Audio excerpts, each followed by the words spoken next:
మీకు ఈ టిప్ అయితే షేర్ చేసుకుంటున్నానండి. ఏంటిది అని అనుకుంటున్నారా? పచ్చిమిరకాయలు చూపిస్తుందని అనుకుంటున్నారా? మా అత్తయ్య గారు అయితే ఉప్పు మిరగాయలతో, అంటే మనం మజ్జిగతో చేస్తాం కదా, చల్ల మిరపకాయలు అంటారు, కొంతమంది ఉప్పు మిరగాయలు అంటారు.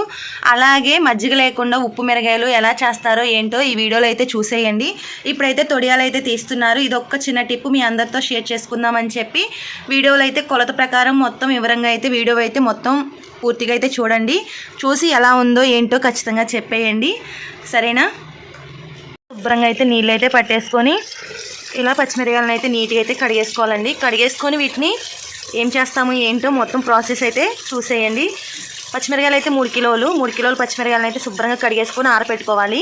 మిరకాయలను అయితే 2 సార్లు అయితే బకెట్లో అయితే నీట్గా కడిగేసుకొని చిల్లుల గిన్నెకి అయితే వేసేసుకొని ఒక క్లాత్ అయితే మనం అయితే పెట్టేసుకొని ఆ క్లాత్కి అయితే ఈ పచ్చిమిరకాయలు అయితే ఆరబెట్టుకోవాలండి. ఎందుకంటే మనం పచ్చిమిరకాయలు ఆరబెడితే ఆ నీళ్ళన్నీ వదిలిపోతాయి. అందు గురించి పచ్చిమిరకాయలు అయితే నీట్గా శుభ్రంగా ఇలాగైతే ఆరబెట్టేసుకోవాలి. ఇలా మా అత్తయ్య గారు అయితే ఆరబెడుతున్నారు పచ్చిమిరకాయలన్నింటినీ. ఇలాగైతే ఆరబెట్టేసేయాలి.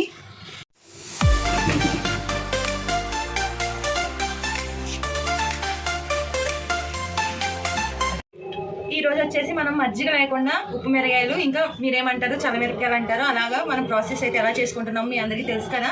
3 కిలోల మిరపకాయలు వచ్చేసి ఇలా మధ్యలోకి అయితే కోసేసుకొని నీట్గా ఇలా మధ్యలోకి అయితే నీట్గా కోసేసుకొని తర్వాత కేజీకి వచ్చేసి 3 నిమ్మకాయలు. ఎందుకంటే నిమ్మకాయలు వేసి ఒక నిమ్మకాయ అయితే ఎక్స్ట్రా అయితే తీసుకున్నాము. మేమైతే 6 నిమ్మకాయలు ఒక నిమ్మకాయ అయితే ఎక్స్ట్రా అయితే తీసుకున్నాము. ఈ ప్రాసెస్ అయితే మీ అందరూ చూడండి. ఈ టిప్ అయితే మీ అందరికీ యూజ్ అవుతుందని అనుకుంటున్నా. ప్రతి ఒక్కరు ఇంట్లో మనము పప్పులోకైనా ఇంకా చారులోకైనా మనం మజ్జి మిరగాయలాగా ఇంక ఉప్పు మిరగాయలాగా అలా వేసుకుంటాం కదా, అలాగే ఈ యొక్క టిప్ అయితే మీకు యూజ్ అవుతుందని అనుకుంటున్నా. చూసేయండి వీడియో. చాలా తెలియలేదంటే మెత్తబడ్డాను.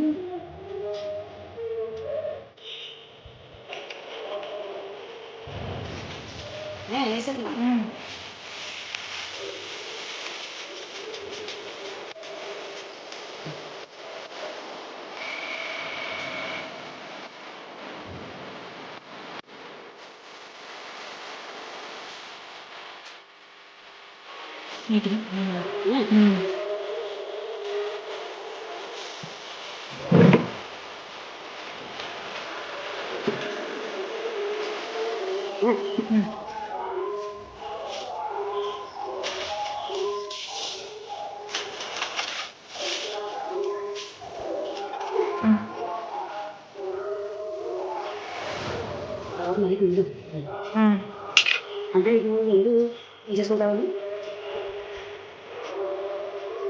ఇది ఎంతనే చెప్పేసి కదా. తర్వాత ఇది పిండాలి.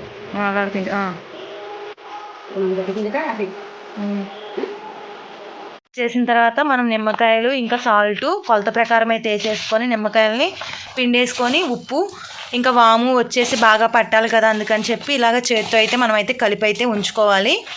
బకెట్లోకి అయితే మనం అయితే పెట్టుకోవాలండి. ఆ పచ్చిమిరకాయలన్నింటినీ బకెట్లోకి అయితే వేసేసుకొని నీట్గా బకెట్లోకి వేసేసుకున్న తర్వాత పచ్చిమిరకాయలని అలా గట్టిగా అదిమైతే మనమైతే ఈరోజు ఏ టైంకి అయితే పెట్టామో రేపు సాయంత్రం అదే టైంకి 24 గంటల టైం అయితే అవ్వాలి. అప్పుడైతే పచ్చిమిరకాయలను అయితే మళ్ళీ ఎండబెట్టాలి. 2 సార్లు అయితే ఈ పచ్చిమిరకాయలను అయితే కలపాలండి. కలిపిన తర్వాత ఇలా అదుముకొని మళ్ళీ మనము రేపు ఇదే టైంకి మనమైతే ఎండబెట్టుకోవాలి. ఇదైతే నైట్ పూట కదా, మార్నింగ్ అయితే ఎండబెట్టుకోవాలి. తర్వాత ఎలా వచ్చినాయి ఏంటి టేస్ట్ అని చెప్పి వీడియో అయితే కంటిన్యూ అవుతుంది. ప్లీజ్ సపోర్ట్ చేయండి. ఫస్ట్ సారి అయితే మా అత్తయ్య గారు అయితే కలుపుతున్నారు. ఇదిగోండి ఇలాగైతే కొంచెం అయితే ఊరిపోతున్నాయి కదా, అలాగైతే అవుతున్నాయి. అలాగైతే కలబెట్టాలంట ఫస్ట్ సారి. ఇంకా రెండోసారి కూడా కలబెడతారు.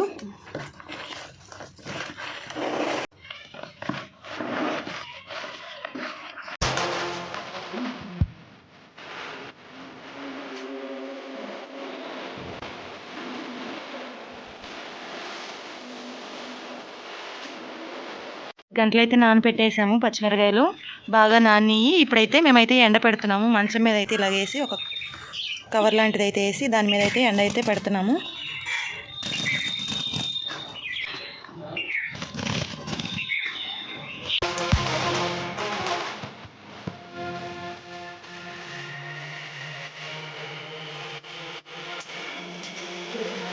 వీడియో అతిగారు దగ్గర తీసాను.